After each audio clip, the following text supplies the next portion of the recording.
Abatuuze ku kyalo Namuyenje ekiri mu disitulikiti ey'e Mukono ne gye buli eno bakyewuunyaganya olw'abantu abaweddemu ensa nga mu kiro ekikeesezza olunaku olwaleero waliwo abazigu abalumbye amasinzizo mu kitundu kino ne banyagulula buli kye basanzeemu. Omusasi waffe atuuseeko ku kereziya ya St Jude ng'eno asanze abakristu basobeddwa olw'ekereziya yaabwe okumenyebwa ne babba ebyuma byonna ebibadde bikozesebwa mu kusaba ng'abakristu bagamba kino kibakubye wala abazigu okubba mu nnyumba y'Omukama. Poliisi okuva ekyetume badde kulembeddwamu OCM Ron Simon Peter etuuse olwo abakristu ne bagirambuza ekereziya yonna eyabbiddwamu ebintu wabula ebyembi abantu babadde bamaze dda okukwatirira buli kintu ekikaluubiriza poliisi mu mulimu gwayo ogw'okunoonyereza.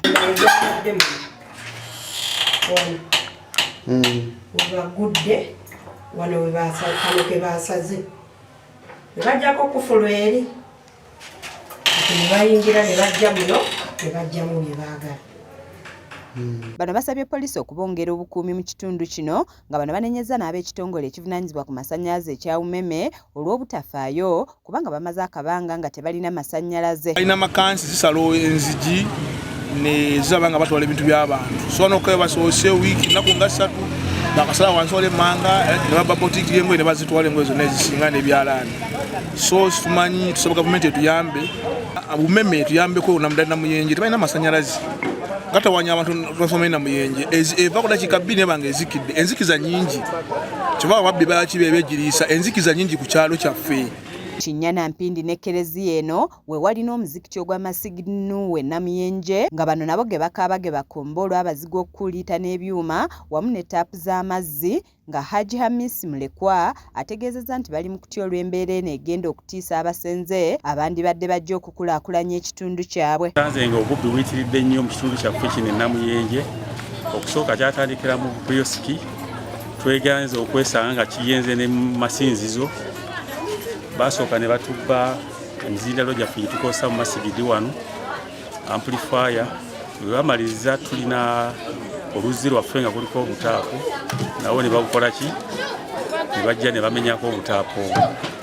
Twesenga babba abantu kinoomu ne twesanga nti ekitundu kyaffe ky'e Namuyenje kifuuse kya bubbi era kijja kutulemesa enkulaakulana. Wasinga omuntu aba ayagala okukola bizinesi y'e Namuyenje nabula nti obubbi bungi e Namuyenje tajja kuleeta sente ze kutwaliramu ba yunivesite n'abakine baki byebizibu bitusanze ekitundu kyaffe ky'e Namuyenje. Tuseeko ne ku kkanisa eya New Jerusalem ng'eno esangibwa mu bitundu bino ng'eno Sekasi Richard yakulembera ababuulizi b'enjiri ategeezezza nti ebivuga abazigu byonna baakuuliise nabyo ng'asabye abatwala ebyokwerinda okusitukiramu kubanga balina obusobozi okuyimiriza ebikolwa nga bino. Kwatako basobole okulabika ng'omuze guno gukoma kuba gususse abantu bafiirwa ebintu byabwe ne tebamanyi wakuddukira. Bekikwatako batuyambe tusobole okulabika nga embeera eno ekoma bekitannatuukako baleme kifunako. Tony Sekasi Serujja nga Abakristu w'ekigo kya St Jude agamba nti ebyuma bino babadde bakabifuna okuva eri omuzira kisa nga ne ssente endala zaali zizze okugula ebirala ng'ono obuzibu abutadde ku bavubuka abasiba ku ekereziya nga beebakiriza. Bintu twakabifuna ebbanga si ddene nnyo muzira kisa yabituwa. Era nange kennyini nenyongerako nze kennyini nze nagera nengula ebintu ebyo bibabbye nenyongerako ne ssente ezange ku bwange. Naye kineewunyisizza kubanga twali twakamala ebimu okubisiba waggulu mizindaalo egimu tugifunye we tugitereka eri mu sakasiya vubuka bayitiridde nga tebalina mirimu bajja ne batuula wano ku kyaki nolowooza nti bantu ba Katonda naye ng'ate mwana wattu si bantu ba Katonda. Era ekivaamu ku ebyo kwe kwepakulapakula ne basala enzigi zaffe ne bajja ne bamenya ne batwala ebintu byaffe. Kaweesa Po yakusakidde eggulire lino ku lwa KSTV agaleero.